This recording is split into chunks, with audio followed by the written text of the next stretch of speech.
Hi, everybody. Welcome to Big Blue Kickoff Live, presented by Cadillac, the official luxury vehicle of the New York Football Giants. John Schmeelk, Paul Dottino with you, levitating at our desk here inside the Hackensack Meridian Health Podcast Studio. Keep getting better. We're taking your calls at 201-939-4513. Happy Tuesday here in the tri-state area. Paul, a lot of stuff to talk about. Yesterday, me and Lance did a fun show. We talked about we ranked the Giants' position groups, top 12. Okay. Or it was 11, actually. And we ranked them top to bottom, which ones we think were the best. Johnny Mac, do me a favor. See that electronic notebook in front of you right there, the blank one? There we go. Can you pass that to me, please? Ah, you're a good man. Yeah, thank you, sir. Much appreciated. And we ranked them 1 through 11. Our rankings were a little bit different, but we had basically our bottom 4 were the same, just in different orders, and our top 7 were the same, just in different orders. So we both kind of had a clear delineation in terms of where to go here. I'm bringing up my list. I want to get your take on it. And then, as I promised yesterday, Paul and I will go through our top free agents remaining on the board in the National Football League, not just for the Giants, but for other teams as well, who they might go after. So I want to know what you think of my list. Okay. You can kind of fight back on me. So, okay. As I said to Lance, the criteria I used, Paul, the most important thing is there a difference maker at the position, which means you have a all-pro caliber player there, or a Pro Bowl caliber player at the spot. Okay. My number 2 second most important thing was, is there a hole in the starting lineup at the position where you're not sure about the starter? Okay. You might know who it is, but maybe you're just not sure how good he is, right? Something like that. Number 3, is there a concern with depth at the position? Right. And those are the 3 major. And then my 4th bonus one, do I have a young player I'm developing at the position that I think can become good and better? Those are my 4 criteria for evaluating the position groups. Okay. So here's where I came out. I want to get your take on this. And you can please fight back on me. I got the depth chart in front of me, so let's do it. So I'll go one by one. I can go slower if you want, or I can go faster. You tell me as I go. I want edge number 1. I think that's pretty easy explanation. No problem with that. And after that, I thought it got a little difficult, to be honest with you. By the way, who was your 4th edge guy? My 4th edge guy was Chauncey Golston. Okay. I believe, if I remember correctly. And again, this is all because of the nomenclature. I think of him more as a defensive end, because I think he'll probably be down on the ground more. The guy's playing at the edge of the defensive line, whether that's in a 3-man front or a 4-man front. That's why I call it the edge spot, because it includes both guys. Yeah, but I got to make clear on the nomenclature. That's fine. Well, so that's why I'm being clear what I mean. Otherwise, by I would say Tamon Fox right now would be, in terms of stand-up guys, he's probably number 4. Right. Correct. I thought that checks every boxes. You got difference makers in Burns and Carter. You have, and potentially Thibodeau. You have no hole in the starting lineup, and you got plenty of depth. Yeah. So it checks all the boxes. Okay. That's why they were number 1. That helped me clarify. Yes. So number 2, I went running back. You have 3 guys. If you have to start them, you feel good about it. Okay. All right. So you have no depth issues. There's no hole in the starting lineup because of that depth at that spot. And I think Tyrone Tracy and Cam Scadaboo have a chance to be top 12 backs in the league if everything goes right. Certainly as a pairing. So that's why I went running back at number 2. Lance, I think, he'd run back at 4 or something like that. Believe it or not, I would probably push you back a little bit there, because I think the wide receiver room is pretty good. Okay, I'll get to them. Okay, number 3, I had defensive tackle.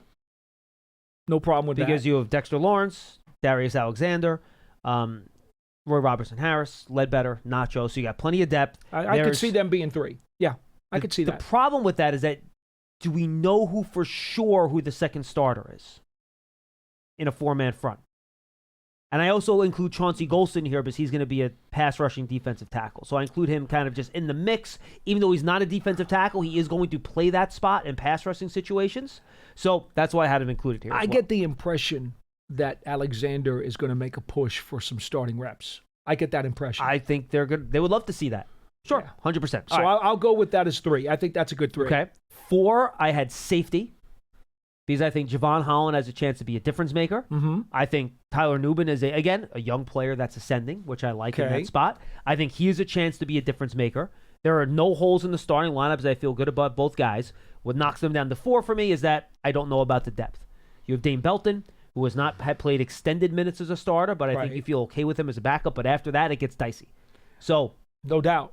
That's why they're at 4. But again, I really love the 2 starters a lot.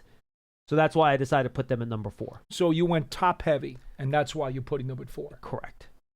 I think both those players have Pro Bowl potential. See, this is where my wide receiver comment comes in because I could never put the wide receiver room below the safeties. See, couldn't do that. Here comes wide receiver at 5. Let me explain to you why. Okay. Is there a difference maker? Yes. Do you have good depth? Yes. Mm-hmm. The Giants don't have a number 2 wide receiver.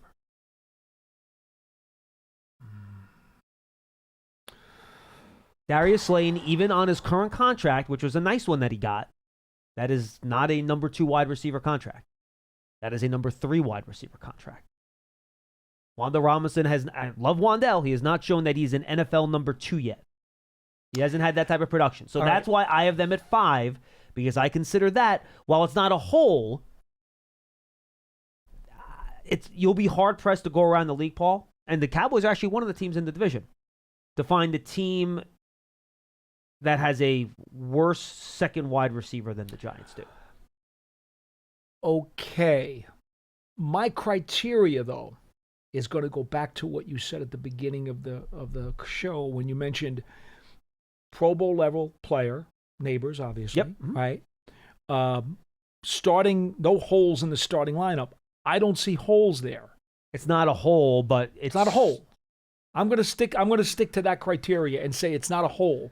They've got 3 competent starters in a 3-wide set. All those guys are NFL players, and they're legitimate NFL players. They're not borderline players. I agree with that 100%. So to fill that criteria and then to say, okay, depth, well, right now, again, we don't know what Jalen Hyatt is. He's still a mystery man at this point. And Bryce Ford-Wheaton, we don't know if he's going to be into the receiving core or not. And they brought in Pascal, and they brought in Little John Humphrey, who've had experience. I think there's enough there that I would feel better about that room. I understand your point. Mm-hmm. I understand your point. But to change the criteria around just a little bit, I could move the receivers higher. That was my argument for 5. Lance had this, I think he had this group number 3 on his list. Offensive tackle, I have them at 6. And the reason I have them at 6 here is the Andrew Thomas, while he is a bona fide Pro Bowl player, the injury issues. You just don't know. You have to worry about it. You have to.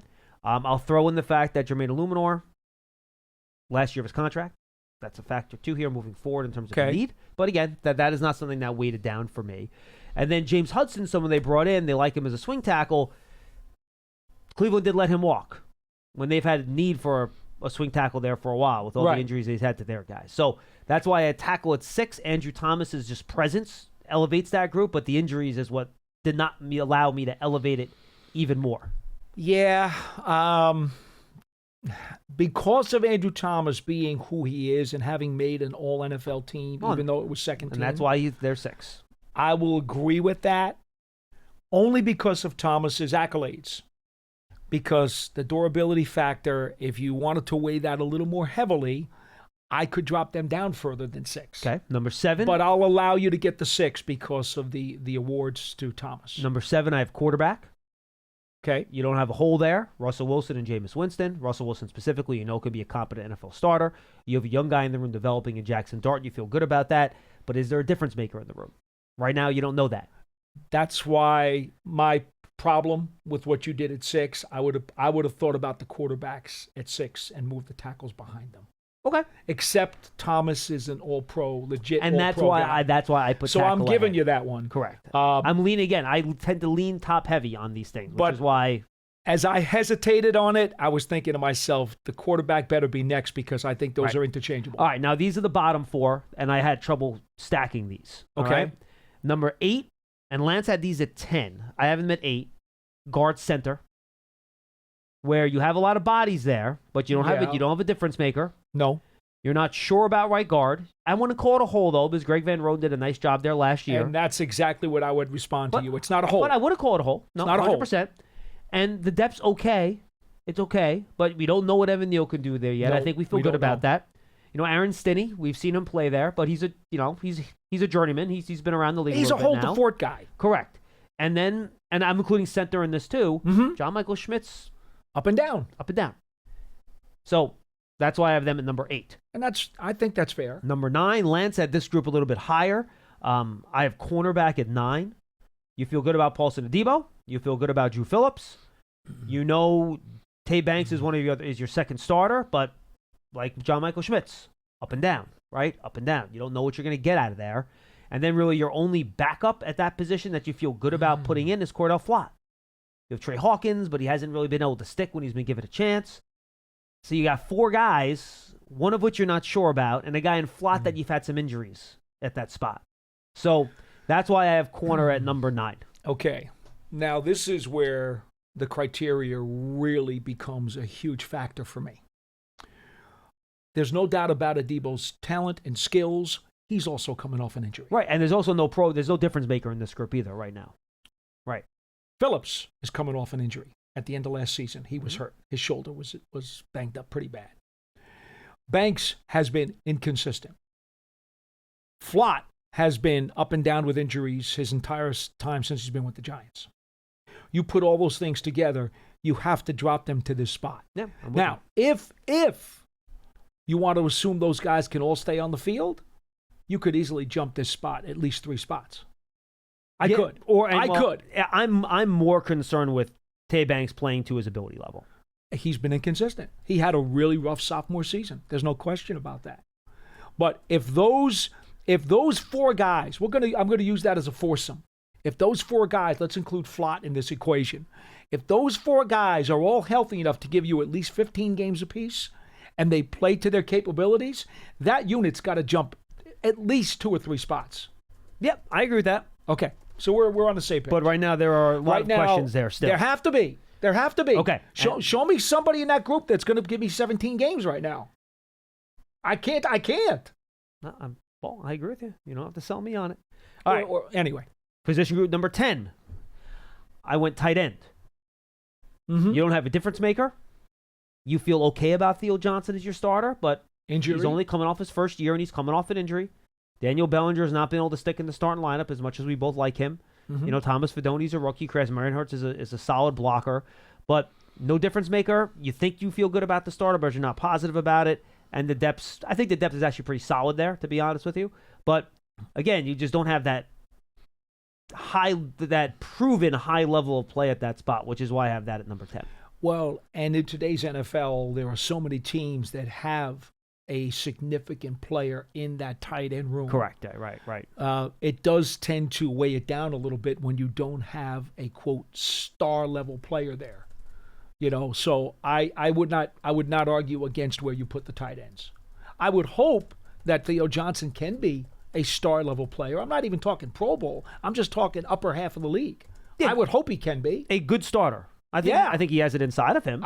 I think he probably does too, where they took him and what we saw of his abilities in the rookie camp before later on in the season when it started. He's had some dropsies issues and then he hurt his foot. I think it's in him, but I don't know that. I think it's there.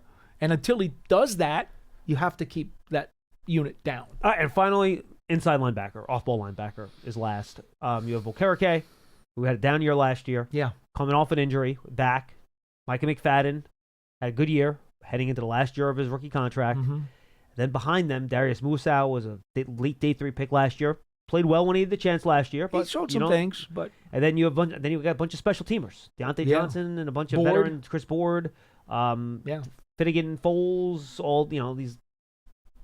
Yeah, I agree with you. So that one's easy. That's why I had them, and Lance and I both had them last. I believe. You have to. So, and now the reason why we're coming to the free agents now, folks. You didn't mention special teams though. They weren't in the position group rankings because I didn't get to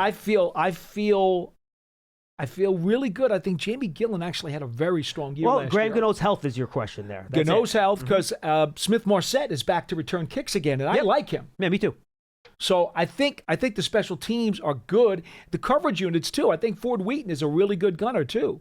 So I like the special teams. I think they'd be somewhere in the middle of your list, with the asterisk, as you mentioned, Gano's health. Look, even when he came back last year, he kicked well. He was 8 of 10 on field goals last year? Yep. Which, I'm okay with that. But he's had 2 years in a row now where he has battled some type of injury. And look, I've had people even ask me, is he going to be on the team? Because they're worried about his salary. He's one of the higher paid kickers in the league. And he is getting on in years, and he's had 2 straight years of injury detours. So is he the Graham Gano who earned a nice contract? Is he that guy? Or is he a guy who's going to get hurt again this year? I don't know the answer. That would be the one thing that would put the special teams down into the bottom 4 for me, because I just don't know if Graham Gano is going to be the guy. And look, I'm not trying to be... I hope he is. I think field goal kicker is the most important of the specialist groups. He's the guy that puts points up on the board. I'm not going to argue with that. And then you know how I feel about, the field position. Right. I'm very big on field position, but points are points. And remember, if they back the kickoff again, you have to have a big enough leg to get out of the end zone if you want to always you're dealing with that kickoff. Yeah. A lot of the time. So Gano's got to be right. And when he's right, he is one of the best kickers in the game. He is. But I just don't know now. Is he going to have an injury a 3rd year in a row? It's a bit of a concern. All right. So I went through that exercise quickly again. Yeah. I don't want to waste too much time on it. Because that brings us to where the Giants could still use some help, and other NFL teams are in the same position now after the draft. You see where you still have holes, and you try to fill them, right? Okay. So the best free agents available, Paul, and this is kind of where I focus in on with the Giants. Not just now free agency needs, but also I would say early 2026 draft targets for me when you're thinking of next year's draft for long term. I think you're looking at inside linebacker as a spot you want to focus on, right? Okay. Fair enough. Guard again. If you want to, now maybe Marcus Bowe becomes that guy. We'll have to wait and see. Yeah. Maybe he's a tackle. I don't know. We'll see. He is a big part of that equation. I agree. But that's a spot that's on my radar for next year that I want to keep an eye on. Yeah. And maybe Evan Neal, too, develops into a starting guard. Who knows? Any of those things could happen, okay? Right. But just a spot I'm keeping an eye on. Yes. Offensive tackle and depth there is a spot because, again, Luminor's heading into his free agency season. That's a spot I'm keeping an eye on. And then the fun one. It's the fun one. Wide receiver. Yeah. Wando Robinson heading into his last year of his rookie deal. And I talked about the need of having a real number 2 on your list, right? Mm-hmm. So that would be, I think, you're looking early in the draft. And I think if they don't trade up for Dart this year and they have that extra 3rd-round pick, that could have been a wide receiver this year, to be totally honest with you. I thought had they not traded one of their number 3s, that corner would have been the other spot they might have used it for. They picked one later with They Corey wound Black. up getting one in the 7th, but had they not traded the 3, That could have been. I think they would have taken a corner earlier. Yeah, I think that's possible. But I think the added position in the draft could have been wide receiver. I wouldn't argue with that. Based on the reports, they did have people in, at that position. Yeah. So just something to keep in mind. Now, here's an interesting take. You had mentioned to me before the program, you were talking about possible free agents who are still out there. And what in looking at the available free agents at the moment, yes. And I do advocate, by the way. So let's start going through it. Well, I do advocate bringing in an experienced corner to just assist with that room. And by the way, just FYI, since the Giants aren't getting in comp picks anyway, they don't have to wait for that deadline to pass where guys no longer count for comp picks. So they can make whatever move they want now. Now, I don't know what Kendall Fuller is going to ask for in terms of money, but Kendall Fuller is available.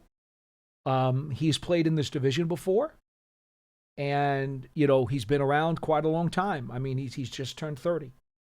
I wouldn't think he'd be extremely expensive. I think you could afford him. And he plays inside and out. Yep. I think he'd be a really nice value as a late veteran pickup to be a little bit of a safety net or insurance policy. Kendall Fuller. Yeah, I think that's a good one. Stephon Gilmore would be in that category too. I think he'll be a little more expensive when all is said and done. And money has to be a factor here. Yep. And then Rasul Douglas is another guy, but I think he played a lot of slot for Buffalo. So and Mike Hilton's the same way. And I don't think you're looking at. I want to bring in a guy that can play outside. You have enough guys that can play slot. I want a guy that can play outside a little bit. Fuller would be my top target. No, I think that's good. Now, if you wanted to go to that other position that you just mentioned that you'd be looking at one point, wide receiver. Wide receiver. Here's the issue here. And again, I don't think it's necessarily a particular huge need now because I don't think anyone you're bringing in would supplant the guys that are on the roster. I'm just saying Wan'Dale, free agent, Hyatt heading into year number 4 next year. you'll be wanting to try to find somebody at that spot. The receiver one is harder for me to plan for because I don't know how many of these wide receivers have actually also played some specials. And if you're going to come in here and enhance the depth at wide receiver, the guy's also got to be able to play some specials. Well, I can tell you who's not going to play specials. Well, I know who's not going to either. Amari Cooper's not going to play No, specials. he's not. Keenan Allen's not going to play specials. Correct. Elijah Moore just signed, right? So he's off the boards, and Deontay Johnson's off the board too. Tyler Boyd is not going to play specials. Nelson Aguilar is not going to play specials. Okay, here's a guy that I would give you. He's had some injury trouble in his career, but he's still kind of young, and he's got some speed. DJ Chark. Okay. That would be a guy who I would consider. Now, I don't think he will play specials. I mean, he cannot stay healthy for his life. And he has had enough of injuries, but he's hamstrings. But he's young. Mm-hmm. He's probably inexpensive, and he kind of matches Slayton's skill set too, as like a Slayton backup. But is he a little redundant with Hyatt though? But again, I don't know. Hyatt's a mystery man for me. No, that's fair. Hyatt's got to come in and have a really good camp in order to earn reps. No, otherwise he's not going to play much. I agree with that. So could a DJ Chark push a Jalen Hyatt or beat out a Jalen Hyatt if Hyatt doesn't perform? I think he could. So Chark would be my target for the wide receivers. And one of our fans had asked about potentially bringing in a veteran guard. I think it was Benny, if I remember right, to kind of mentor Evan Neal and stuff. And I'm like, well, that's kind of why Greg Van Roten's here. Yes. That's the role he had brought up. Brandon Sheriff, who's still a free agent. Will Hernandez still a free agent. Dalton Risner is a free agent.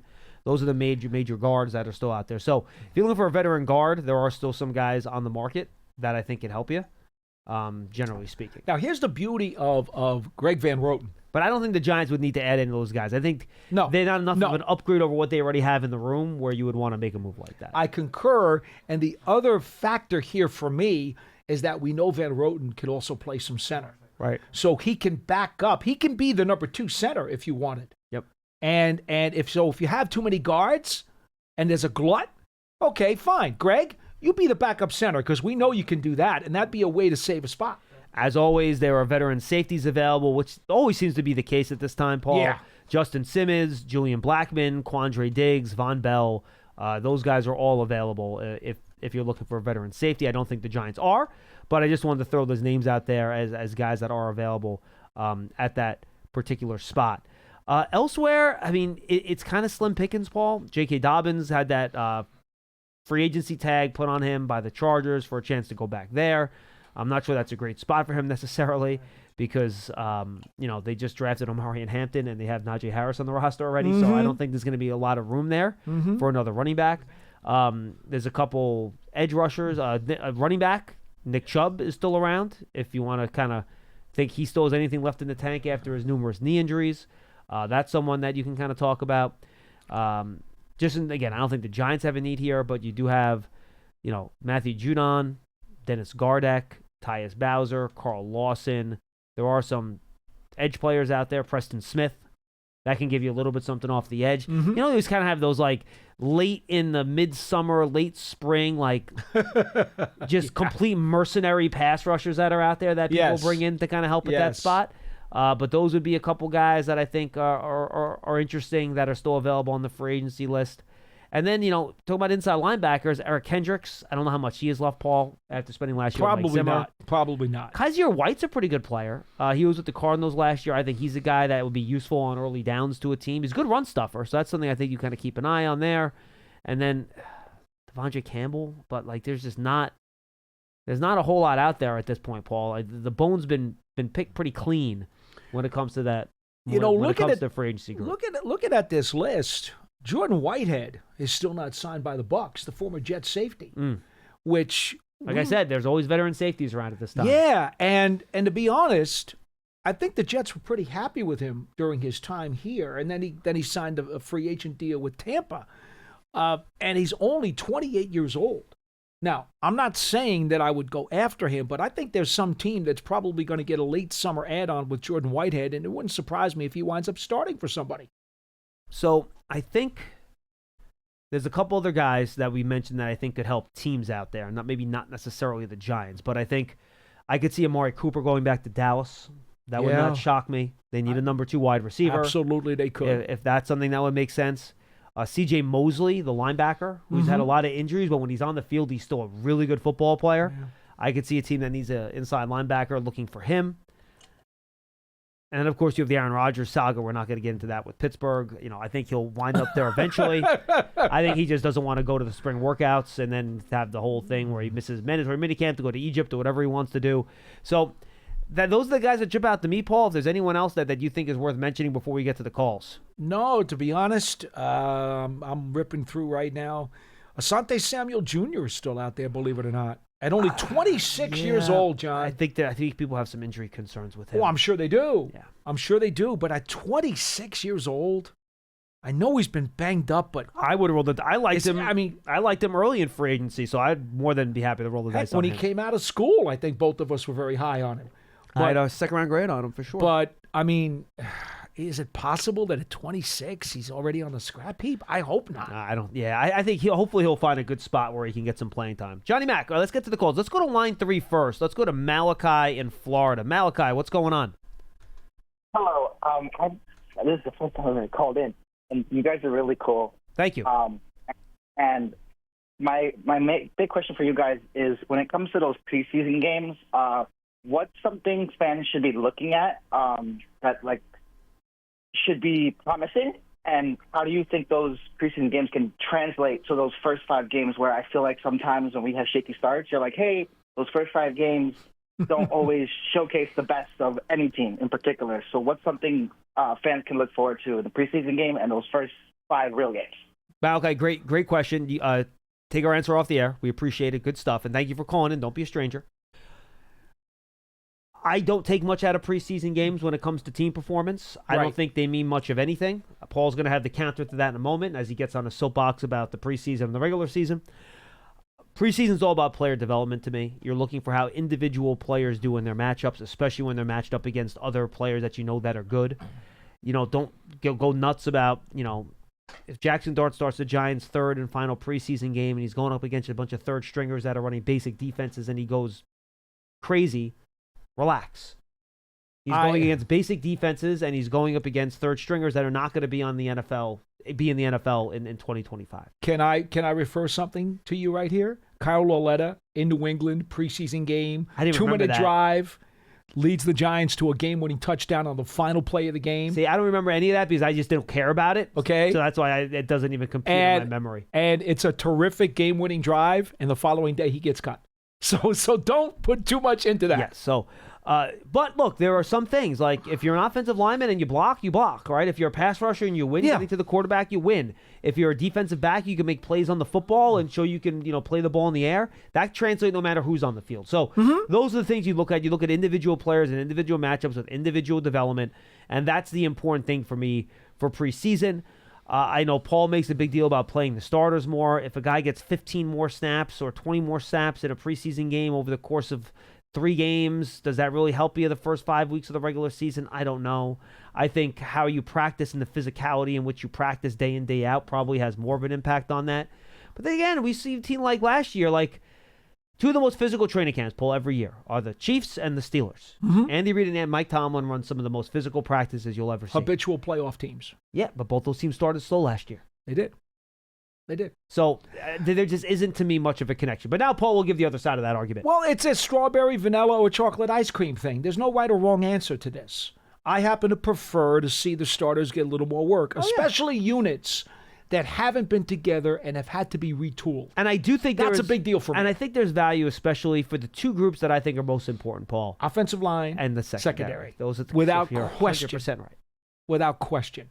Those are the 2 that it just galls me when I see those starters not playing in the preseason. Offensive line especially. I need those guys to have more continuity and more snaps. But that is a preference. Now, it does help that the Giants theoretically are bringing back the same 5 guys that started last year. So for them this year, assuming everyone stays healthy, maybe not, and assuming Evan Neal doesn't win that job at right guard,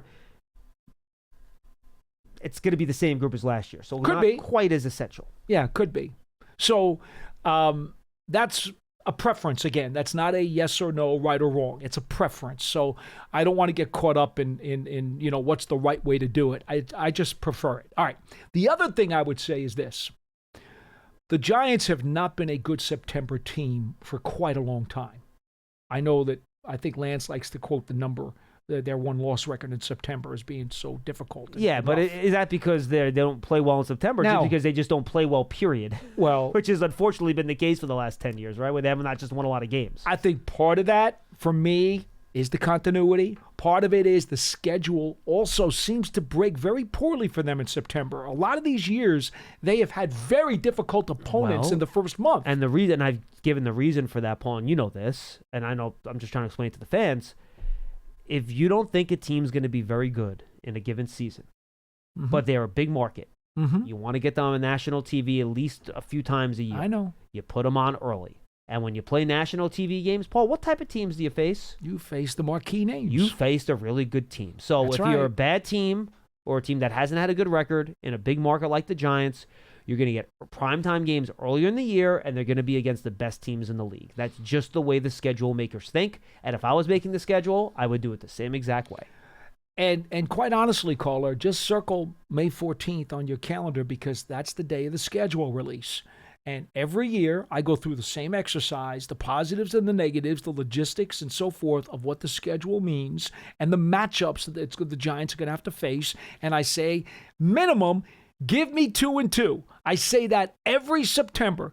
Minimum, get me 2-2 out of the first month, and then you'll find out a little bit more about what your team is. Giants got to 2-3 last year, but I know. but they started 1-3, which was unfortunate. Yeah, exactly. And they had an opportunity to win that. There was the Commanders game, right? It was week 4 Yeah. last year. So ultimately, as you go into the season, the first thing I think you do need to do is look at the schedule. We know the Giants are facing Sorry, it was week 2 last year, the Commanders game, not 4. Oh, the one in Washington. Yes, That's when week Godot 2. got hurt. That was week 2. It was yes. week 2. Mhm. Correct. Yeah, you threw me off thought for No, a second. my bad. Sorry about that. That's right. The gauntlet of opponents the Giants have to face this year is going to be very difficult. That's just a fact. But I don't want to besmirch anybody and hit me on the shoulder if I'm not being nice. No, you want to get the Patriots, Raiders, or Saints. Thank you. That's what you want. That's Thank fine. you. And I might not mind the Bears. You aren't being maybe. I think by the way, the Raiders are a dangerous team this year too. Because they got Geno Smith in there. He's a very good quarterback. And they got Pete Carroll coaching them. And I think if you're going to want to get the Bears this year, I think you're going to want to get them earlier in the year. Yes. And While Williams is still discombobulated. And yeah, before Ben Johnson really gets him Absolutely. straightened out. I'm with you on that. So Of course, our luck, they'll be playing in Chicago in freezing cold weather on December 28th. yeah. So if I'm you and I'm looking for the Giants to maybe have a little bit of a softer landing in September, the 4 teams we just mentioned, I'd love to see 2 of those teams in September. I'd love it. I don't know if I'm going to get 2 of those teams in September because the rest of the schedule is just so difficult. There aren't that many softer areas to land on. There are no soft landings in the NFC East. All the teams are good. There are no soft landings in the NFC North. All the teams are good, except, again, if you want to argue the Bears, that's fine. I think they're very talented. And then there's really no soft landings in the AFC West either anymore. The Broncos are good. The Chargers are good. The Chiefs are good. And the Raiders are going to be much better with Geno Smith. So you're looking at the matchup with the AFC East team. That's the Packers, the Patriots. Patriots. You're looking at the matchup with the NFC South team. That's the Saints. Raiders, and Bears. That's it. Those are 4. And by the way, all 4 of those are road games this year for the Giants. All 4 of those. And I think those may be the 4, quote, softest games that the Giants might play this year. For the fans that haven't looked, the Giants' home schedule, you have the 3 NFC East teams: Packers, Vikings, Chiefs, Chargers, 49ers. I mean, the Giants, they're very unlucky. The 49ers finished in last place last year in the NFC West. And quite I don't know how frankly, they did, but they managed.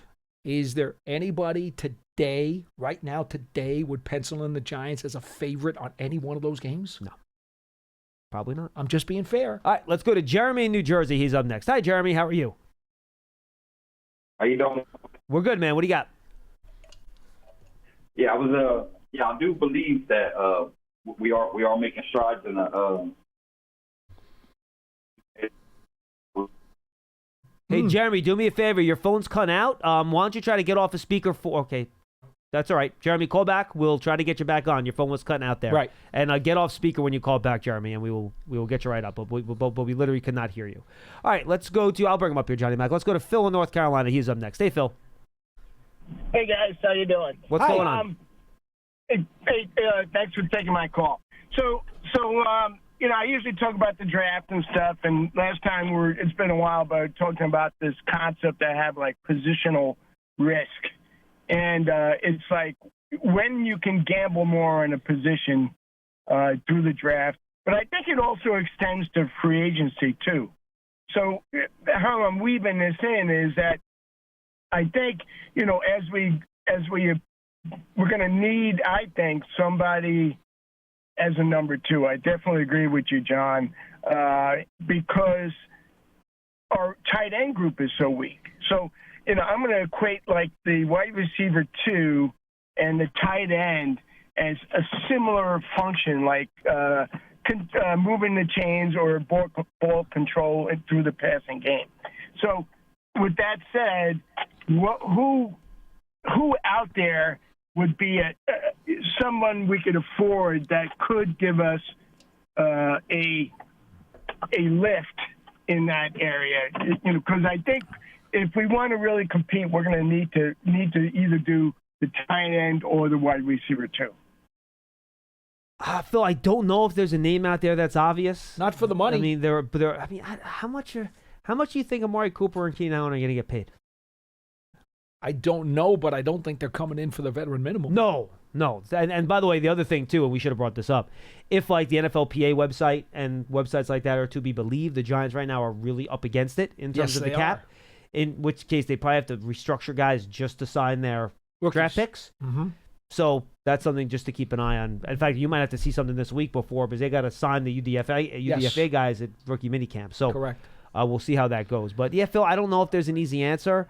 Keenan Allen and Amari Cooper are the 2 vets that names that are out there. Obviously, Paul mentioned DJ Chark. And then I did not look at tight end, Paul, but why don't you hit the wide receivers first? I mean, to me, that's really a problem because you're talking about getting a guy who could be good enough to be a number 2 on this roster. Gerald Everett would be the only tight end, but he's there's not much left. Yeah, and the problem is, now you're going to have to say, well, how much money are you going to give a guy who's going to be at that level? I just don't see the match. Someone that's going to beat out Robinson or something. Right. I don't see it. Yeah, I know. I don't see it. Anybody that you're going to be able to afford is not going to be better than Slayton or Robinson. And quite honestly, may not even be better than Jalen Hyatt if Jalen Hyatt wakes up out of his slumber and turns out to be the guy that they drafted. What? Okay, so I'm thinking that it might be easier to get a tight end, receiving tight end, for cheaper than the wide receiver too. I think we need one or the other. We can't go in with what we have because I think it's a big hole in the offense. Yeah, there aren't a lot of tight ends available, Phil. Gerald Everett is the one guy. He's a veteran. He's 31. He's had success in the league before. He'd be the one guy out there. But look, I don't think they aren't going to want to let Fedoni go because I think he has a chance to be a pretty good tight end. We'll see about Bellinger. Obviously, Theo Johnson's on the roster. Chris Manhertz is a blocker. That room gets pretty crowded pretty quick. It does. So, I think what they're looking at here, Phil, is that they want to see development from the guys inside those rooms, especially the young players. In the tight end room, the Theo Johnsons, the Fedonis, the Bellinger to a lesser extent. And the wide receiver room, hope, Hyatt gets a little bit better. Hope Robinson gets a little bit better. And hope Neighbors continues to get better. So I think that's probably where they're going to try to find their help. On offense is improvement of the young guys already on the roster. That's why they took a flyer on the often injured Greg Dulcich. Right? And John's right. You can't count on a guy who has been often injured. No, but he is a receiving tight end. It's a great point. He is a receiving tight end who I keep forgetting to bring him up, but you're right. He put up some really good tape at UCLA. He did. He's a vertical seam runner. And, the Broncos finally lost patience with his injuries and gave up on him. And I understand a bunch of teams put in a claim for him at the end of last season in the final month of the year because they were like, you don't give up on talent like that. This guy can be an exciting playmaker. The Giants, because of where they ranked in the standings, had a high waiver claim, and they got him. And they did retain him going into training camp. Now, can he possibly finally stay healthy? If he does, you may have caught lightning in a bottle in Greg Dulcich. Okay, well, thanks, guys. I think we're going to have to be smart about it, and my position is that let's not. If we can't afford someone that was a significant upgrade, then don't do anything at all. Because otherwise, you're spending money on a mediocre, answer to the problem. Right. So, Thank you, Phil. Appreciate your work. Appreciate it. Yeah, I don't think we got Phil overly optimistic there with the names you were throwing at him, but it is what it is right now. Well, the reality is they're up against the cap, and they've done most of their improvements through free agency and the draft. At this point, most of the work is done. Yeah, it is. Just because there aren't enough players out there. Just the way the offseason schedule swings. All right, let's go to Charlie in Portland, Maine. Hi, Chuckles. How are you? Hey, John. Hey, Paul. Charlie, How it's you great to guys talk to you. I always appreciate it when you call. Thank you so much. Did you watch the basketball game last night, Charlie? Yeah, some of it. What did you think? This is what I think. If a team misses 45 three-pointers and you only beat them by 3 points, you're in trouble. No, I think that's a fair point. Now, keep in mind, Charlie, the Knicks did miss almost 20 free throws, so that did balance out a little bit that way. Indeed it did. No, I'm glad they won, but... Now, Charlie, I'm very happy. Well. If the topic you gave Johnny Mack is correct, you're not going to pull a Celtics here and just keep trying to throw the same thing at us and hope it works. You're going to change up your strategy on today's call a little bit, which I'm very excited about. Because any team that misses that many shots, that's ugly. Real ugly, and they don't deserve to win anything. They always have one game where they can't hit threes, and that's the one game. So they got it over. No, look, Charlie, you're right. Boston is going to I will not be as overtly annoying as Paul. The Celtics are going to shoot the ball a lot better. I pulled back. I know, and you were still annoying, which is... I had a lot more that I wanted to say, and I'm trying to be nice because Pearson is in the room, folks. The Celtic lover is in the room, but I already messaged him last night and told him that he better throw out those four-leaf clovers. Because Did you text him after the game? Oh. I told him he better throw away those four-leaf clovers because they obviously didn't have lasting power into the fourth quarter, and he better go get a rabbit's foot for the next game. I mean, it is what it is. Go ahead, Charlie. All right. When you guys were talking about the O-line and, preseason, and we've always start off so slow in September. And most of the time we don't play anybody. And now you got a 36-year-old quarterback who needs to get in sync with an offensive line. I definitely would play these guys. I would play them a lot in preseason, maybe Rusty only one game, but I'd make sure he plays a whole game because he has to get in sync with this offensive line.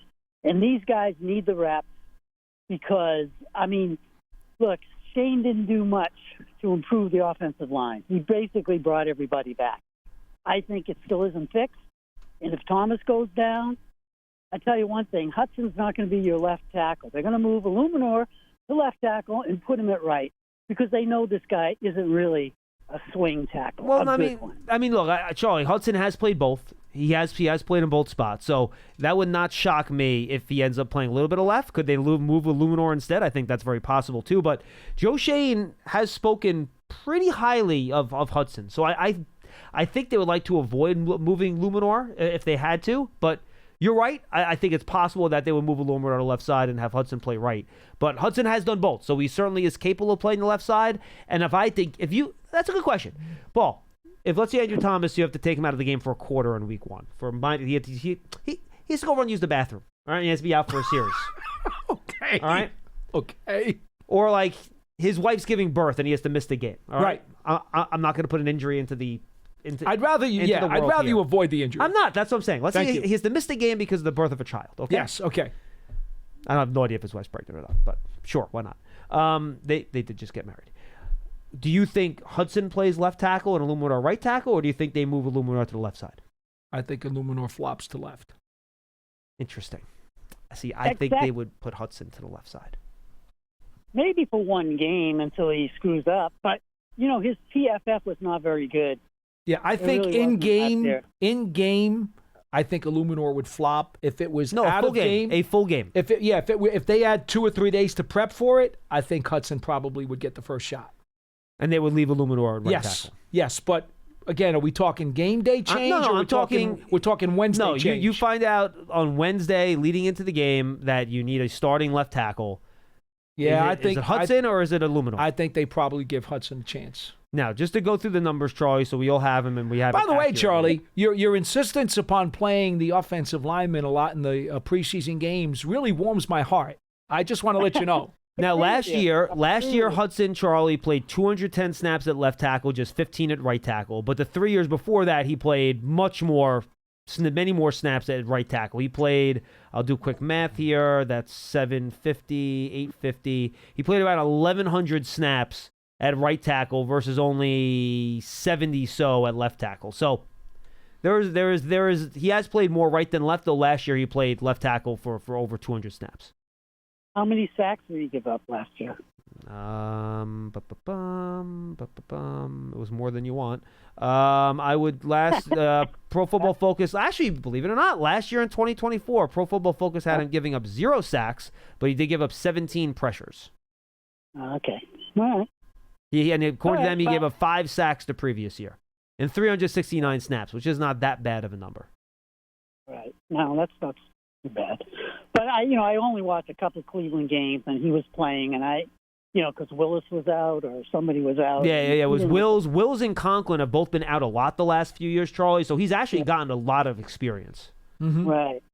And Willis, is it Wills or Willis? Wills. Willis, No, I'm sorry. No, it's Wills. Wills. It's Wills. I'm sorry. It's Wills. Wills. Oh, Will. Wills. Yeah. See, you confused me, Charlie. He's still a free agent. Yes. I don't know. He probably will be cheap, too. I wouldn't mind bringing him in. But whatever. No, I hear you, Charlie. You already brought in Hudson and Forsythe, so I don't know. Yeah, Charlie, you got to remember something. The room is already so crowded, and they want to try to see what they could do with these guys and work with them. If you're a free agent tackle, to be frank, you might not want to come into the situation like the Giants have right now because there are so many bodies in the room. Something tells me, Charlie, a guy like Jedrick Wills and those other veterans we mentioned in our free agency discussion, they're going to wait anyway. They're waiting for someone to get hurt at a spot on the team that really needs them, and then they're going to try to cash in at least a little bit, and they don't have to settle for the veteran minimum. And they might even wind up being a starter right away, too. Yeah, that's my point. Exactly right. Sure. The only other thing I was just going to say is about the salary cap again. Joe Shane, again, we have no money to run the organization, to pay our draft picks. Every year this is happening. Whoa, Charlie, hold on. I got to stop you there. I have to. I didn't want to, but I have to. Do you see how many free agents they signed? They got almost 15 guys they signed during free agency. That's a whole lot of players. And then on top of that, they had a full complement. Well, then they traded a draft pick in the Dart deal. But they had a healthy amount of draft picks on top of a smorgasbord of free agents. So no, don't say that Joe Shane mismanaged his money. He actually did incredibly well for the amount of players he brought in. Now, Charlie, I'll just put it. I'll take a different angle from Paul. If you look, and I'm looking it up right now. Next year, I know the Giants did put more money into their second-year contracts next year. Right now, the Giants are, for next year's cap, 3, 4, 5, 6, 7, 8, 9, 10, 11, 12. They're 13th most cap space for next year. So they're in pretty good shape for 2026, okay? And unlike the Eagles, who when they structure their contracts, they backload them like crazy, right? Mm-hmm. So their cap numbers, and even Dallas, I think Dallas still is like $28 million in cap space this year. But they have to, because next year Dak Prescott has like a $90 million cap hit, and Jalen Hurts has a huge cap hit, and they have to continue to renegotiate all these contracts down. So the Eagles, while their cap situation looks great, down the road it gets very messy. The way the Giants have structured a lot of these contracts is they're very flat from year to year, so it makes it very easy for the Giants to renegotiate some of these contracts, especially if they're better players like the Dexter Lawrences, the Andrew Thomas if he has a healthy year, players like that, to move money down the road to free up space if you have to, while a team like the Eagles or a team like the Saints, teams that really get aggressive with the way they structure their contracts with their option bonuses and stuff like that, those teams might look like they have more space now, but you go to next year, just to give you an example. Next year, the Yeah, I mean, if you just look at some of the teams, like the Lions, for example, right now for next year's cap, the Lions are $51 million over the cap next year. Just like the Chiefs are $30 million over the caps next year. So the Giants have a lot of flexibility. Like if the Giants wanted to free up $15 million of cap space right now, they would just go with the Dexter Lawrence, Andrew Thomas, convert their base salary to signing bonus, and it'd be done. Right. And it wouldn't kill them down the road because they're young players that are good, that for Dexter's case at least, has been healthy for the most part. So you can feel good about stuff like that. So well, that's where they're going to have to go. They're going to have to do Dex. They're going to have to do Thomas, which I wouldn't do because he's been injured the last 2 years. And they're going to have to do Okereke because he's the next guy with a lot of money. And after that, then you got Burns. You got to do something with Burns' $30 million. Yeah, I don't think, Charlie, you're going to touch Okereke because he has very little left on his deal, and you don't want to necessarily move stuff back when you get towards the end of one of those contracts. Right. I think Dexter Lawrence and Brian Burns would be remember, the Giants right now, they only have 3 players, Charlie, right now with base salaries this year higher than $10 million. Dexter, Andrew Thomas, and Brian Burns. And that's really good. That's actually really low compared to most other teams. So those would be the 3 guys that you would look to restructure if you're going to restructure. Specifically Burns and Lawrence because they're young and they're generally healthy. So, Charlie, you would feel good about backing that up. Would you like to revise that particular criticism? Because we've now proven that this is a good thing as opposed to a bad. No, it's not a good thing because if you redo these guys' contracts, especially Thomas, who's injured all the time, it's not a good sign. And the thing is, you're going to, instead of being 13th next year in cap, you're going to be 15 or 16 because you're kicking money into next year. Right? No, but Troy, my point, though, is that other teams do that ahead of time when they sign the players initially. The Giants set it up so they do it when they get into the middle of the contract. So that's why the numbers look a little bit different. That's all I'm saying. Okay. Well, all I'm saying is, we have no money, and we're going to have to do something, and we can't even. I mean, there's teams already. No, but Charlie, the Giants do have money next year. The Giants do have money next year. Yeah, but I'm talking this year. Charlie, free agency's over. Free agency's over. Where are we going to get? We're going to need $20 million. We need at least $10 million for the draft class. And we need at least $10 million to run that. I'd say you probably need around 15. I think 15 is a good goal number. By the way, the team, by the way, if you redo Burns' contract, there's $15 million right there. Exactly. And between the draft class and the over dozen free agents that they signed prior, this team, this roster is significantly better. Charlie, you have to pay to get better. Yeah, they paid a safety at the top of the market. They paid a cornerback at the top of the market. Defensive end and a defensive end. They're coming off injuries. Holland isn't. We don't know what they're going to do. Holland isn't. Golston's was not hurt. No, not Golston, but and Holland isn't either. Right. And Holland, where was Holland wasn't hurt. Yes, he was. He didn't have a serious injury though, Charlie. Like he's here working out. He's fine. Yeah, serious? Well, we'll see. All I'm saying is you just can't help yourself, can you, Charlie? You just can't help yourself. I understand it was Gettleman's fault, but the next 3 years it's his fault. We have no money. No, but Charlie, Charlie, they spent it on players. You have to buy players. Draft or buy. You don't. Well, Charlie, let me ask you this: would you rather have a lot of cap? Charlie, would you rather have a lot of cap space right now and not have Javon Holland on your team? Yeah, I would actually. Well, that's silly. Thank you, Charlie. Appreciate the call. I know. I think Dalton is fine. Charlie, when you go to the grocery store and you pick up food to eat, you pay for the food. You don't, unless you're a criminal that we don't know about. Maybe you go into the grocery store and walk out with 2 bags of food and don't pay for them. Maybe that's what you do. But in the National Football League, you pay for players. And in 2027, the Giants are going to have over $100 million worth of cap space again.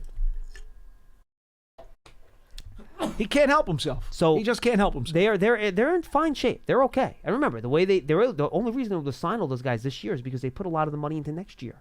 The way they structured the contract, if the websites are to be believed. So the Giants are in a very good shape cap-wise. They could do whatever they want. They're not restrained. The Giants right now can do whatever they want from a cap perspective, and it's not going to hurt them. Like, these teams renegotiate their best players' contracts every year. Every team does it. Every team does it. I sure do. And the fact that the Giants haven't done it for Burns and haven't done it for Dex shows they actually are managing their money responsibly. Especially when you consider how active they've been this offseason. And you also, right now, Charlie, you want them to be very aggressive with how they spend. Because starting next year, now this year you still have some Daniel Jones dead money on the cap. A little bit, 20 and plus. you have Russell Wilson making a decent amount of money. If you combine the dead money from Jones with the Wilson contract and the Jameis contract, you're looking at $40 million worth of quarterback money. Well, after this year, guess how much you're spending on the quarterback room? Nothing. Well, minimal. Winston signed for a second year. You have Winston and Dart. It's minimal. It's an under $10 million room. Minimal. Yeah. Under $10 million. Yeah. So that frees you up to be much more aggressive to go out there and to spend on other positions to build up the team around the rookie quarterback contract. Then you hope Dart's good enough after a fifth-year option where you want to pay him, right? You hope that. Sure. And then you have to adjust the way you spend your money otherwise. But until then, you want to be aggressive because you have the quarterback on the rookie deal. You couldn't do it as much this year because, again, you have the dead money from Daniel and you have the 2 vets you brought in. But starting next year and then the 2 years after that, you spend, man.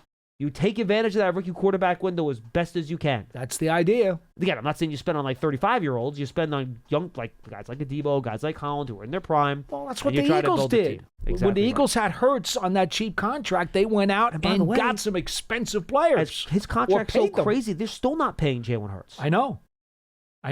He has not had a cap hit, I think, higher than $10 million in any year of his contract yet. It's crazy. They back-ended that one so bad, they are going to be crippled when that finally comes due. Let's go to Rob in Connecticut. And there's not just him, by the way. There's a lot of guys that have backloaded contracts. Rob, what's going on? And by the way, it's totally worth it for them. They won a Super Bowl. They're super smart to do it that way. Oh, well, it did pay off. Twice. Yes, so, I get it. It paid off. But they will have to pay the piper down the road. They will pay the piper, though. Go ahead, Rob. John P. Dot, I'm honored to speak with you. A long time, first time. Cool. Got to tell you, I'm so optimistic. Let's forget about ESPN and all those hack jobs out there who are just haters. And no matter what the Giants do, it's lose always for the Giants in the national media. But forget about them. So here's the deal, right? I was going back, and I think this year the defense could be as good as every defense except 1990 and 1986. Maybe 1993 they can compete with. Now, they could be better than 2008 because 2008 we all know they collapsed. 2007 definitely. 2016 they had a good pass defense, but they couldn't rush the passer. And I really think if they play their cards right, they could be better than all of those teams except 90, which, by the way, 90 is the best defense this team has ever had. Better than 86. I don't care what anybody said. That No. You can't do that. I will not let you do that to the 86 team. I will not. I cannot do that. I cannot do that. Okay, I was born in 75. My first preseason game I went to was 1983. Joe Morris, Syracuse Orange. I am alma mater of Syracuse, so that was the first game I ever went to. And I love the 86 team, although I was in high school in 1990, so I have a more appreciation for it because I was more and that's fine. cognitive of my surroundings. I'm still you may understand over more. The 90 team. You may understand more because you were older in 90, and maybe that's why you didn't understand how great the 86 team was. But there are many NFL people, many older NFL people who have been studying this even longer than I have. A lot of times it's the Ravens in the 2000s, it's the 85 Bears, and it's the 86 Giants. They will tell you. And you have some of the steel curtain defenses. The steel curtain defenses are in there. Teams out there. I think universally, you talk about football historians universally, you won't find anybody who puts the 86 Giants defense out of their top 10. And I'm being conservative when I say that. Yeah, I agree with that. No, but Rob, Rob, 1990 was great, though. I mean, the 90 defense was awesome, and I think this year can be not as good as those teams, but they can be great. You know what I mean? No, Rob, absolutely. And I'm sorry, we're right up against it. It's 1:31. We got a meeting we got to go to. I apologize. I have to let you go. Great call. Call back, and thank you for being a first-time caller. Yeah, please be a second time. Please. We love the historical talk. Please call back. We love to talk to you about it. Two things to have this defense match those other great ones, like the 2007 team. That would be the defense from this era. I'm not going to reference 11 because that 11 defense was frankly rough for a good portion of that year, but they picked it up at the end. They came together. Yes, but in 2007 and then the 2008 defense was really, I think, the pinnacle defense of the era. Of Tom's teams. Yeah, and that's without, remember, Strahan left, but the 2008 defense until I think OC got hurt in that year, right? Would he break his foot? Is that what he did? Was he had knee? It was knee. It was knee. He had a knee drain. But that defense, we both really like Shane Bowen. He has to show that he can coordinate like Steve Spagnuolo can. I think that's part of it, right? Spags is one of the all-time greats. No, he's one of the best ever at the so spot. it's hard to compare anybody to him. We love Shane Bowen. I think he's doing an awesome job this year. I think he's going to do great. I think he's a smart guy. He's awesome. But again, he doesn't have the track record that Spags has back then. And then the Giants have a lot of young guys that have to step up, right? As Newman get better. You have new guys that haven't been here before, Holland and Adebo. How do they fit into the system? Does Darius Alexander step in? How good is Abdul Carter right away? We don't know. Sometimes it takes a little bit of time for edge players. We don't know the answer to that. So there are things that have to come together for them to get to that level. I just want to leave our caller with one quick item. The 86 team, okay, had Pearson, put that set on real quick. Lawrence Taylor in his prime, which he was not in his prime in 90. He was already starting to be a little decline. You had George Martin, one of the all-time greatest Giants ever, playing defensive end. And you also had Harry Carson starting in the middle on that team. The 90 Giants did not have any of those guys. So just start with those guys before you even discuss anybody else on that defense. Please, do not take down the 86 Giants a notch. I won't let you do it. I was asked by the people in the studio to do a wellness check on Pearson. I want to make sure that you're doing okay. Can you Pearson, say hi? Are you okay? I am completely fine, guys. Okay, good. Clank! I'm happy to What hear was that. my prediction? Celtics at 5. What was? Did you?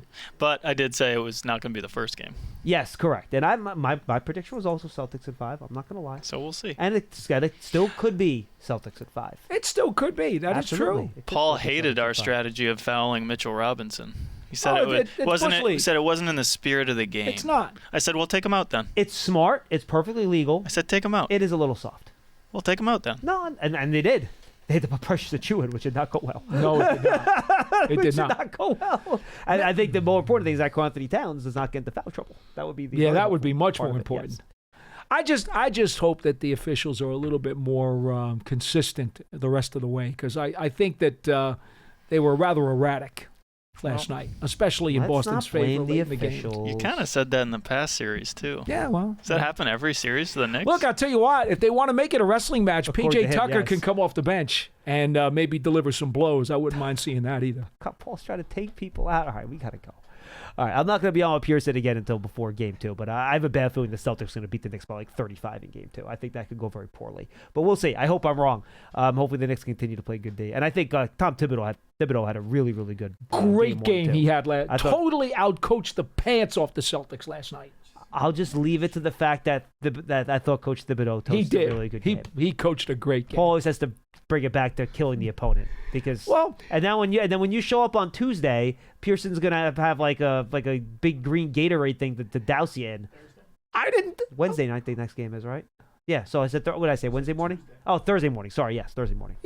Today's Tuesday. Yes. When you can't hit the side of a barn shooting threes left and right, and your team keeps shooting threes the whole night. Can you just praise the Knicks and not kill the Celtics? It's okay. He can't help himself. Oh, it was an awesome game. This is what I deal with the Giants, It was an awesome folks. game. It's even worse. Awesome game. All right, he's Paul Dottino. I'm John Schmeelk. We'll get Pearson a nice stiff drink after his shift is over today. Thanks for joining us on Big Blue Kickoff Live. I might buy him a rabbit's foot, too. Presented by Cat. Why do you want to give him luck? You want because to get him the cursed monkey paw. That's what you want to do. I don't want to see the guy get swept. I mean, come on. Folks, I told Paul not to do this before the show. Pearson's a witness. I told him not to do this. He did, and I said I was going to be So was our nice. buddy Chris Robertson in the cafeteria. But you know Rob what? Browning. The last, he doesn't listen. He can't control himself. The last this is few what he's minutes. like. This is what he's like before every Giants pregame show on Sunday mornings. By the way, in the radio, I have to talk him down from his perch so he doesn't get himself into trouble. Anyway, we have a meeting where we get in trouble. Good day. That's Big Blue Kickoff Live, Cadillac official luxury vehicle of the Giants. I'm going to drive Paul home and give him a Xanax to relax him a little bit. Sorry, product placement. I know. Give him a sleeping pill, a relaxant, whatever you want to call it. And then maybe we'll take a nap in the Hack and Sack Marino podcast studio. Keep getting better.